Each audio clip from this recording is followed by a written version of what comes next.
네, 자, 첫 번째 코너는 알파 플러스 순서입니다. 시장에서는 항상 작은 차이가 아주 큰 변화를 일으키게 되죠. 오늘도 그 작은 차이를 찾아보도록 하겠습니다. 주식창의 박용호 고수 화상 연결되어 있네요.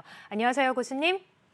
네, 안녕하세요. 박영호입니다. 네, 반갑습니다. 또 네, 화상으로 뵙게 되니까 굉장히 색다릅니다. 네. 네, 자, 오늘 우리 시장 분위기가 상당히 나쁘지 않습니다. 지난주 금요일과는 또 정반대의 모습이 네, 나타나고 있는데요. 외국인 수급이 여전히 좀 적극적인로 보이지는 않지만 그래도 기관의 매수 또 개인들의 방어로 양시장은 상승하고 있거든요. 오늘 시장 좀 어떻게 분석을 하고 계세요? 네. 오늘 네. 시장은 지난 주말에 미증시가 반등을 하면서 상대적으로 지난 주간 하락폭이 좀 있었기 때문에 반등을 예상하고 있습니다만은 상대적으로 외국인들의 매수세는 좀 커지지 않고 있다라는 것을 볼 수가 있는데요. 조금 시장이 지난주에 그 미국의 채권 금리가 좀 하락을 하면서 이걸 어떻게 보느냐 하는 분석 의견들이 상당히 좀 많았거든요. 자, 이거를 어떤 머니 플로우의 흐름으로 봐줘야 되느냐, 아니면 단순한 어떤 변화로 봐줘야 되느냐라고 했는데, 저도 역시 이렇게 그 채권금리 갑자기 급락하면서 이걸 어떻게 분석을 해야 될까 고민을 많이 했었습니다. 그러다가 이거는 그동안의 채권 금리가 오를 것이라고 생각했었던 이러한 그 투자자들의 그 움직임이 이제 채권 금리가 오르는 것보다는 조금 오르지 않은 것이 좋을 수도 있다라는 얘기가 나오면서 혹시 그 쇼커버링 물량이 들어온 게 아닌가라는 의견들도 좀 많았거든요. 그래서 아직까지는 채권 금리가 시장에 영향을 주기는 하겠지만은 지금으로 봐서는 그렇게 경기 그 우려감에 따른 그런 우려감은 아직은 좀 많지 않다라고 분석을 해주는 거고요. 그다음에 시장에서 보는 것들은 지금 코로나에 대한 얘기들도 많이 나오는데 이걸 과연 어떻게 풀어나가야 될지 아마 고민들이 많을 거예요. 그래서 오늘 국내 증시가 반등하고 있는 거는 일단은 당연한 뿐이다라고 보고요.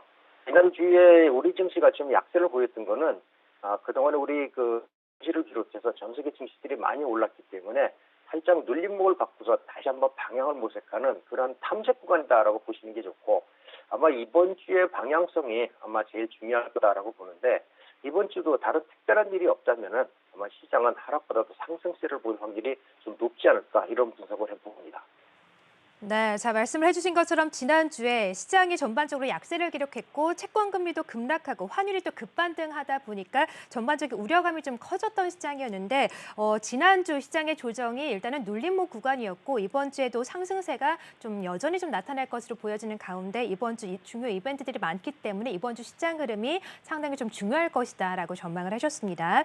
자, 여러 가지 좀 시장을 둘러싼 환경들이 조금씩 우호적으로 변화되고 있긴 하지만 우리 시장에 또 특유의 문제가 있지 않습니까? 바로 코로나19 확산 문제인데요. 이번 주 오늘부터 그렇죠. 이제 거리 두기가 또 4단계로 격상이 됐잖아요. 6시 이후로는 또 2명 이상 만나지 못하다 보니까 사실상 외출 금지다 이런 얘기까지 나오고 있는데 그러다 보니까 우리 시장 유일한 약세 요인으로 좀 분석이 되고 있거든요. 이 부분에 대해서 시장의 영향 좀 어떻게 파악을 하고 계세요? 코로나 네. 문제는 우리나라 문제뿐만은 아닌 것 같아요. 지금 미국도 확진자 수가 지속적으로 늘고 있고 영국도 역시 마찬가지고요. 전 세계가 델타 변이 확진자가 늘고 있으면서 코로나 방역이 여기에서 문제가 되는 거 아니냐라고 의구심들이 많은데 각국에서 하는 얘기는 일단 백신 효과를 좀 봐줘야지 않겠느냐라는 의견들이 굉장히 많은 것 같아요. 싱가포르도 코로나 앞으로 동고동락하겠다라는 얘기를 했었고, 영국도 지금 비슷한 추세로 가고 있거든요. 영국이 지금 확진자가 사실 하루에 2만 명, 3만 명 정도 나오고 있는데, 그전에 비해서 많이 달라진 게 뭐냐면은 사망자 수입니다. 그러니까 코로나가 이전에 그 창궐할 때처럼 확진자 수가 엄청나게 많아지긴 하지만은 사망자 수는 50명 이하, 5명, 10명 정도 뚝 떨어지고 있기 때문에 이게 백신의 효과가 아니냐 이렇게 보고 있거든요. 그래서 지금 시장이 코로나가 다시 그 재팬데믹이 일어날까 상당히 우려감이 있기는 하지만 우리 국내도 이제 2주 동안에는 4단계가 발생되면서 시장이 조금 좀 힘들어지겠지만은 이게 언제까지 갈 거냐를 갖다가 우리가 봐줘야 될 것 같아요. 이게 시장에 어떤 영향을 주는가를 봐줘야 되거든요. 근데 제가 생각하는 건 조심스럽게 방역 당국자는 아니지만 조심스럽게 제가 생각하고 있는 거는 코로나는 극복이 가능하다. 역시 백신이라는 게 역사 이래로 전 세계에서 제일 많은 사람이 백신을 맞았고요. 백신을 맞은 다음에 사망자가 급격하게 줄고 있다는 거. 이게 중요한 포인트다라고 보거든요. 그래서 백신 이제 코로나19의 재창궐 때문에 경기가 어려워지는 일은 이전보다도 강도, 그다음에 확률이 굉장히 낮아지고 있다는 점인데 아직 조금 두고 봐주긴 해줘야 될 것 같아요. 그래서 저는 아무래도 이번에 2주 동안에는 아마 코로나에 대한 경계심으로 인해서 업종 간 차이가 나겠지만은 궁극적으로 봐서는 코로나는 일단 정복이 되고 있다.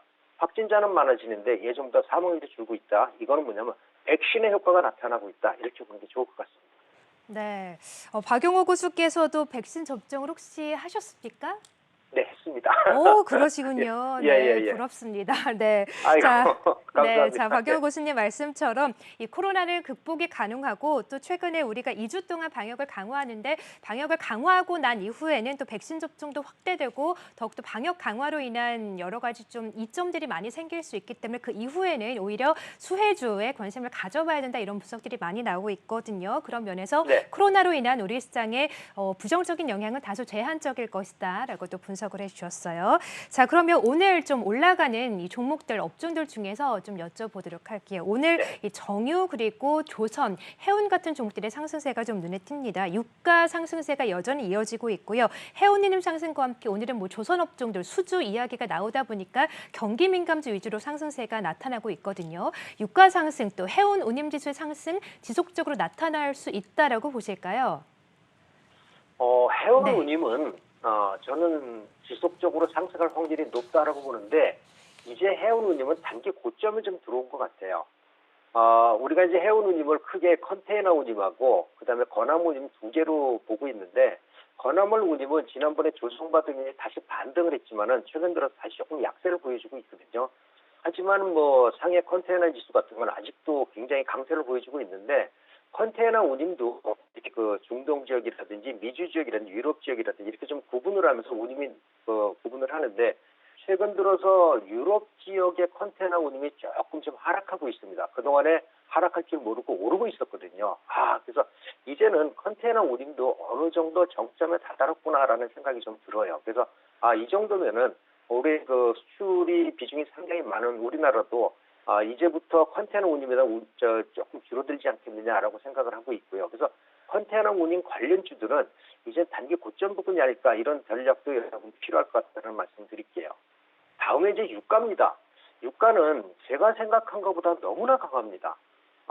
지금 전 세계가 전기차가 나오고 그러면서 아무래도 차량용 연료가 좀 줄어든다면은 유류 사용량이 상대적으로 좀 줄어들 거다라고 보는데 유가가 지금 70불대를 넘어서 뭐 80불대까지 돌파를 하고 있으니 과연 이게 정상적일까라고 한번 보는 게 좋을 것 같아요. 그래서 지금 시장에서 볼 때는 유가가 수요와 공급 측면 이런 것들도 생산량을 늘리지 않기 때문에 유가가 오르고 있다라고 하지만은 일부 투기자본들이 유가 쪽으로 좀 움직이고 있다라는 분석도 나오기 때문에 유가도 단기적으로 고점일 확률이 높다라고 지금 보고 있거든요.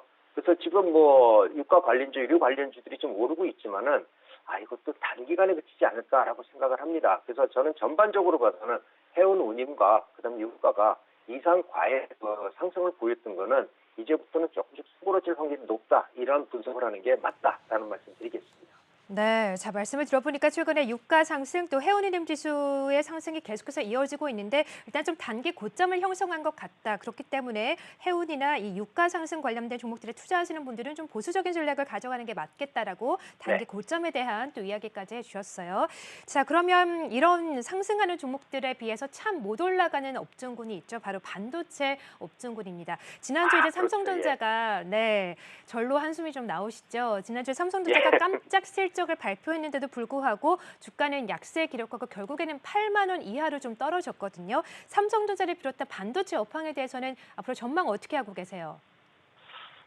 사실 이제 국내 반도체 업황은 전 세계 최고입니다. 업체들은 전 세계 최고인데 다른 미국 지역에 우리가 얘기하는 뭐 인텔이라든지 마이크론 테크놀로지라든지 이런 회사들에 비해서 최근에 상대적으로 많이 못 오르고 있습니다. 뭐 얼마 전까지만 해도 반도체 가격이 오르면서 1분기 실적이 좋아질 거다라고 얘기를 하면서 1분기 실적도 좋았거든요. 그리고 나서 반도체 가격이 조금 약세를 보이면서 2분기 실적은 좀 부진할 수도 있다라고 했는데 이번에 삼성전자가 우리가 예상하는 추정치보다도 약 20%가 넘는 영업이익을 보여주면서 상대적으로 뭐 어닝 서프라이즈를 보여줬는데 지수는 약세입니다.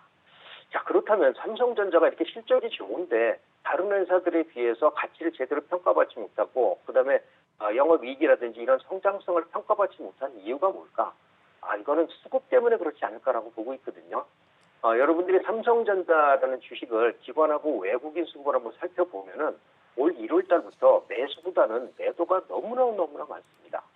자, 그러면은 삼성전자는 그래, 수급 때문에 어렵다고 하는데 반도체 업황은 그럼 어떻게 봐줘야 될 건가? 저는 반도체 업황은 올해도 계속 성장세다라고 지금 볼 수밖에 없을 것 같아요. 뭐 최근 들어서 인공지능이라든지 그다음에 언택이 소외가 되면서 메타버스 얘기가 나오고 있고요. 이러한 것들은 어떤 통신이나 그다음에 인프라 투자를 하면서 반도체가 꼭 필요한 거고요. 이런 반도체가 없다면 앞으로 모든 것이 안 되는데 이런 반도체를 생산하는 회사들의 실적이 나빠질 거다라고 기대하는 거는 조금 아니지 않을까라고 생각을 합니다. 그래서 삼성전자하고 SK하이닉스는 수급 때문에 어쩔 수 없다라고 하면은 여기에 연관된 회사들을 우리가 보면서 투자 전략을 쓰는 게 맞다라고 보거든요. 그래서 저는 반도체 생산하는 회사들 말고 반도체 소재나 이런 부품 회사들은 실적이 앞으로도 더 좋아질 거다라고 보고 있기 때문에 이 회사들을 우리가 중점적으로 삼성전자나 SK하이닉스에 투자해도 나쁘지 않을 거다. 이런 전략이 필요할 것 같습니다. 네, 뭐 최근에 반도체 업황을 두고 뭐 피크아웃 논란이 계속해서 일어나고 있긴 하지만 그럼에도 불구하고 수요는 계속해서 나타날 수밖에 없다. 실적이 나빠질 수는 없을 것이라고 전망을 하고 계시고 삼성전자 하이닉스가 좀 쉬어간다면 이들의 좀 소재 부품을 납품하는 업체들이 오히려 좀 투자를 해보자라고 하시면서 반도체 소재 부품 장비에 관심을 좀 가져보자라고 하셨어요. 자, 그러면 탑픽 종목을 좀 꼽아주시면 좋을 것 같은데 반도체 소재주 안에서 오늘 어떤 업종, 어떤 종목을 또 탑픽으로 꼽으실까요? 반도체 소재지는 뭐 SK 머티리얼즈도 있고요. 후성, 사카나이메탈, 그다음에 뭐 SNS텍, 솔브레인, 하나 머티리얼즈, 동진세미캠, 에이크 머티리얼즈 이렇게 주로 이제 반도체 꼭 장비보다는 이런 소재 쪽의 업체들이 상당히 많은데 이 중에서도 저는 국내 유일 그리고 국내에서 독점 생산을 하면서 최근 실적이 굉장히 좋아지고 매출이 계속 늘어나고 있는 레이크 머티리얼즈라는 회사를 여러분들한테 소개시켜드리고 싶습니다. 레이크 머티리얼즈는 사실 국내 유일이고요. 전 세계 4개밖에 안 되는 99.9999% 우리가 이제 고순도 6-9이라고 하는데 이 TME를 생산하는 업체거든요.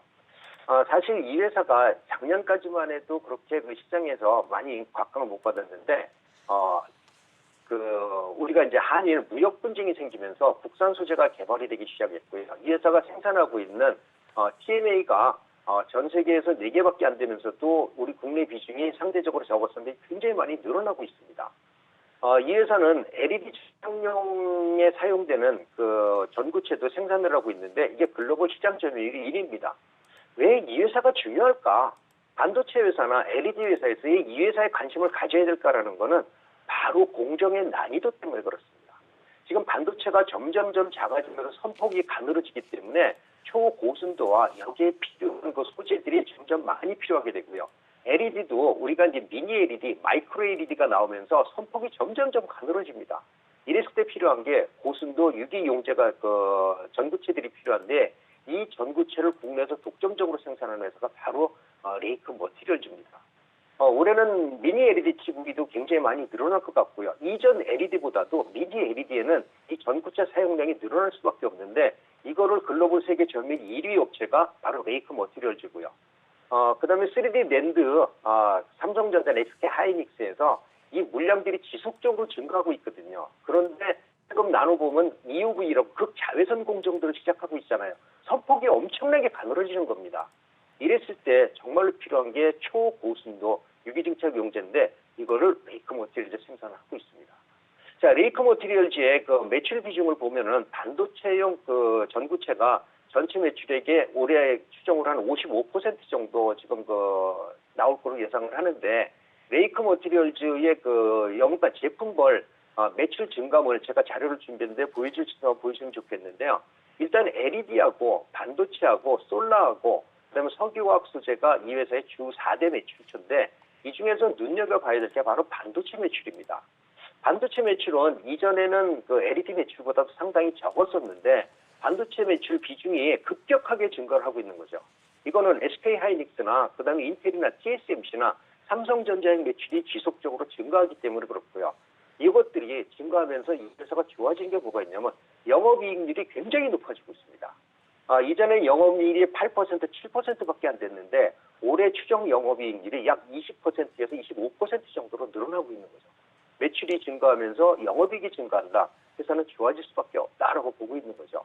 그래서 올해 예상 매출액 증가함을 보면은 매출액은 한 1,000억 정도까지도 매출액이 가능하다라고 보는데 영업이익률이 25% 정도 되니까는 영업이익만 해도 250억 정도 추정이 가능하다라고 보는데 이게 2021년도에는 이 정도지만 2022년도부터 훨씬 더 많아진다라는 거죠.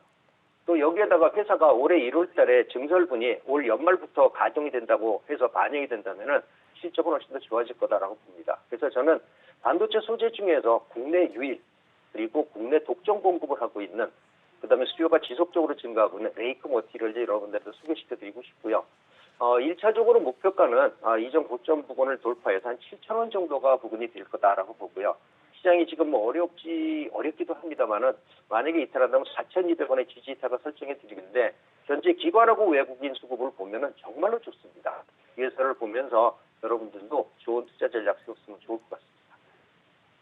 네, 자 오늘은 반도체 소재주 안에서도 탑픽 종목을 꼽아주었습니다. 레이크 머티리얼즈 최근에 상승세가 좀 눈에 띄었는데 오늘은 좀 쉬어가는 분위기거든요. 목표가 7,000원까지 주셨네요. 자 오늘 이렇게 탑픽 종목까지 함께 들어봤고요. 지금까지 알파플러스 주식창의 박용호 고수와 함께했어요. 말씀 고맙습니다. 네, 수고하세요.